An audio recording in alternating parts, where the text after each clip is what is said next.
What's up, geeks and gamers? It's Jeremy coming to you with another video, and today she's back by popular demand, as always. Kelly, better known as Jedi Bunny. What's up, Kelly? What's up, Jeremy? Hey, everybody. Hey, geeks and gamers. How are you all doing? They have been screaming at me to bring you back. I mean, it's like constantly. There's two things I get screamed at the most: live streams and more Jedi Bunny. That's what I hear the most of. So everybody's gonna be happy you're back. and we are here. First of all, how have you been doing? How's life been treating you? How's everything in general? Life has been good. Life has been busy. You know, life is complicated as always, but I'm here. I'm alive. What else can I ask for? I heard that. Well, I'm happy to have you back, as everyone else is. So welcome back. All right, so we're going to talk Star Wars because there's a lot of Star Wars news that has recently dropped. And you know, I mean, Star Wars is the thing that brought Kelly and I together to become friends. Our love for Star Wars, our displeasure with The Last Jedi. You know, we found that common bond there, and then we've just become really good friends. I consider her one of my best friends. She's really, if you think she seems sweet and cool on camera, she's even 10 times as sweet as cool off camera. She's also socially awkward, makes her super cute. But she's awesome. She is the best. She's the most authentic person you'll ever know. I can promise you that. But Star Wars is what made us become friends, you know, and so we get this onslaught of new Star Wars news from D23, and I'm not excited like I want to be. How about you? Yeah. The Mandalorian looks good, but, you know, I am apprehensive about the other news. I'm psyched about The Mandalorian because really tonally and it looks good and it feels good. There's something about it. Again, it's just a trailer.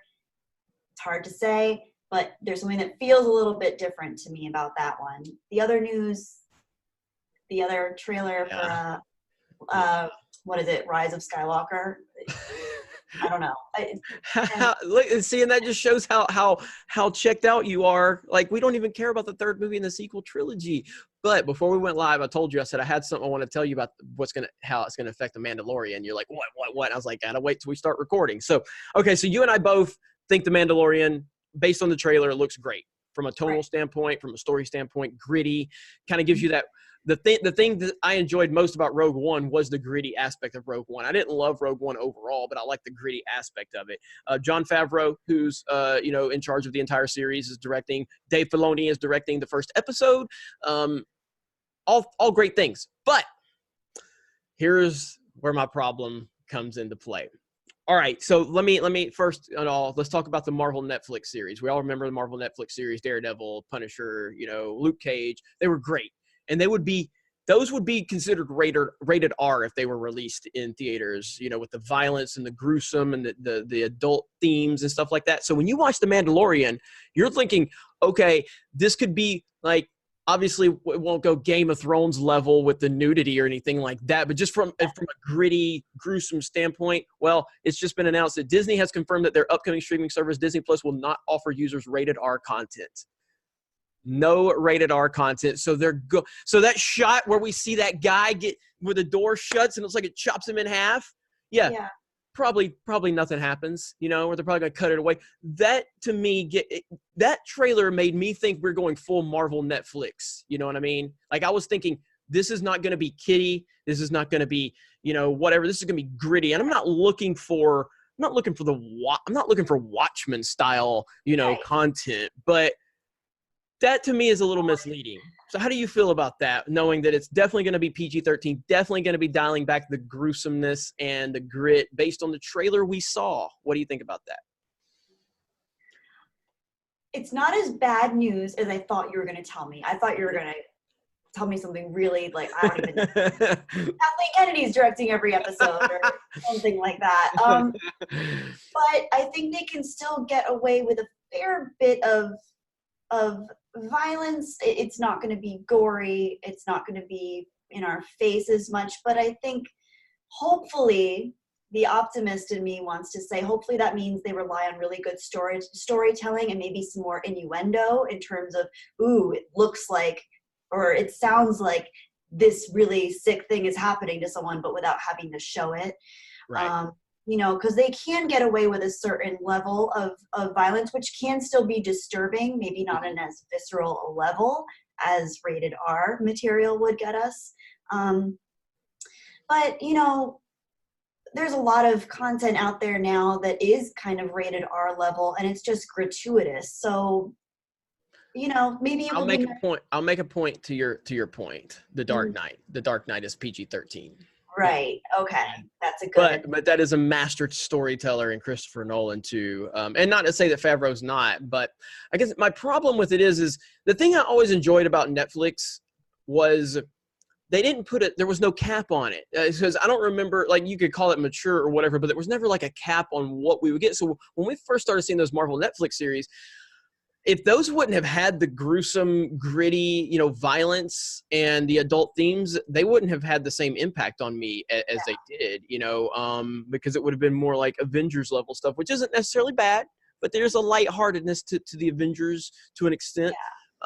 So I don't like the fact that they're even like Disney Plus is putting a cap on the fact that we are not going to offer rated R content.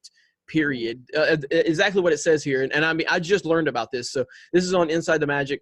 It says rated R content will be pulled from Disney Plus. Disney has confirmed that their upcoming streaming service, that Disney Plus will not offer users rated R content. At this past weekend's D23 Expo, a rep for the stream service revealed Disney Plus will only offer content that is PG-13 or softer. I just don't like it. I don't like that they're putting a cap on it. I don't think anybody buys a Disney streaming service to expect, you know, rated R content per se. But when you own Disney or when you own Marvel, when you own Star Wars, when you own all of these properties, again, they set a precedent with the Marvel Netflix series. They set the precedent that, hey, we're gonna go gruesome on this stuff. We're gonna go adult themed. And I never imagined they would put anything on their brand like that. So if you're going to include Marvel in the Disney Plus, you've already set a precedent on the streaming service that you're going to have that rated R mature content. So that's what bothers me about it. And then just going back into the trailer, which did look really adult themed.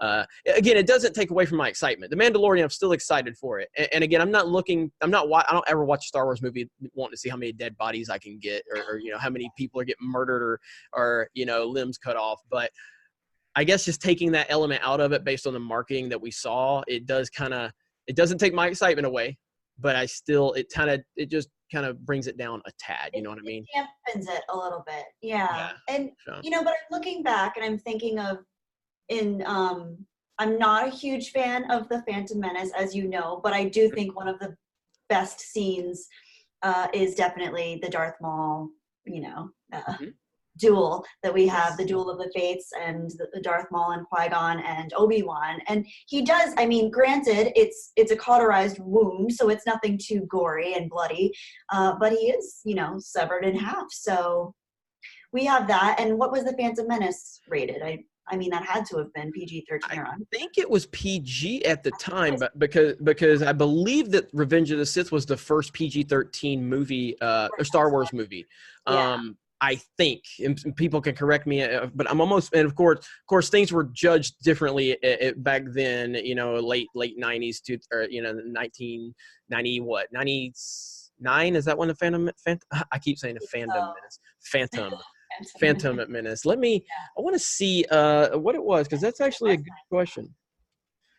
I always want to even scream. I even want to type Fandom Menace at this point because I type it so much. So rating, but yeah, you're right. But and again, it's just PG. So it was rated PG.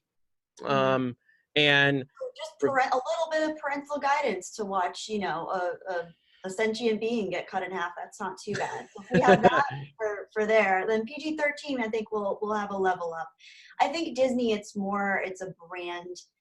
When they had the Marvel, you know, series on Netflix, I think they were associated with it. They were producing it, but it wasn't like encapsulated within a streaming service that's now like, that's their new platform. That's their actual platform now, is going to be their streaming service. So I think they want it to still maintain, at least for now. Who knows what they'll say in the future? They can always go back on whatever they say. But for now, they want it to be family friendly, or at least family inviting content. So if it's PG-13, they know that parents can let their kids sit and watch something, and it's not going to be anything that's going to ruin their lives or give them an existential crisis or, send them off the deep end. It makes sense from that perspective, but is it disappointing? A little bit, because of course The Mandalorian looks great in terms of the grittier appeal of it from the trailer that we see. But Right. I think they can still get away with a fair bit of stuff. I don't know. One of my favorite series is Breaking Bad, and I don't know. That's from AMC, and I'm not sure if that has I'm pretty sure. now. Yeah, I would have to think that would probably have to fall in line with PG-13 just because it's on network or it's on it's on television. Same with Sons of Anarchy, which you haven't seen Sons of Anarchy, have you? Not yet, no. Sons of Anarchy is one of my all-time favorite series, and that the way I judge how bad a series is what I let my daughter watch it. I would not let my daughter watch Sons of Anarchy. I would let her watch Breaking Bad before I let her watch Sons of Anarchy. Wow, okay. Sons of Anarchy is bad. It's really bad. But I would think I would have a hard time believing Sons of Anarchy could not be rated R, though. But it was on, it was on regular television too. It was late at night, but I don't really know how those rules apply anymore. But yeah, you're right. Mandalorian still has the potential to be really good, and I'm not saying I'm not excited about it, because if anybody that saw my reaction to the trailer, I mean, I was blown away by it. I loved the look of it. I love the feel of it. I love the era we're in. I love the grittiness of it. And I'm definitely looking forward to it. So overall, you're still very much favorable on The Mandalorian, correct? Definitely. And another point is that we won't necessarily have to deal with anyone going for shock value when it comes to the production of the series, because I think a lot of the times people, they up the ante when it comes with a higher rating, and not necessarily that I would expect that from them, especially if it was an R-rated series from Disney. I don't think they'd necessarily do it just for pushing shock value, but you can keep it within a certain level of expectation if you know that you're not going to rely on that to keep your audience engaged and shocked, and it's not going to be like Walking Dead type stuff where they're doing a new brutal kill every episode. So yep. But it is a bounty hunter. It's it's the Mandalorian. It's the bounty hunting. I was hoping to see some disintegrations. I know no disintegrations was a line in was it Empire, and I was hoping to see some, but maybe they won't be as graphic as we'd imagine. Well, I mean, we recently it was reported that the new game Jedi Fallen Order from Respawn, they're no longer going to have dismemberment on the video games, which is something that is always been on Star Wars games, kind of. Yeah, So and Star Wars in general, amputation central. Exactly, exactly. So now it's like the lightsaber in these video games turned into a wiffle bat or something. It's just like it's so kind of aggravating. Like one of those little Nerf noodles that you use in the pool is what that's what they're treating it like. Like the guy got hit by a lightsaber. He needs to lose a limb at this point. But I just hope it's not too bad. I mean, again, you got to understand, when you buy the most iconic brand ever, there's a certain standard that has been put in place, and fans are going to have that expectation for you to carry that out.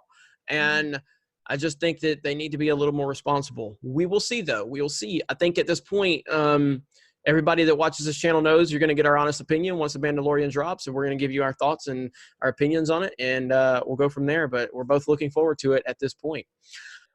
Hey everyone, it's Jeremy from geeksandgamers.com, and if you're a fan of Geeks and Gamers, please go to our website, visit our merchandise store. We have t-shirts, hoodies, hats, beanies, tank tops, and in the very near future, we're going to have many more products for you to choose from. So thank you for the support. We appreciate it. You guys have a great day, and we will talk to you later.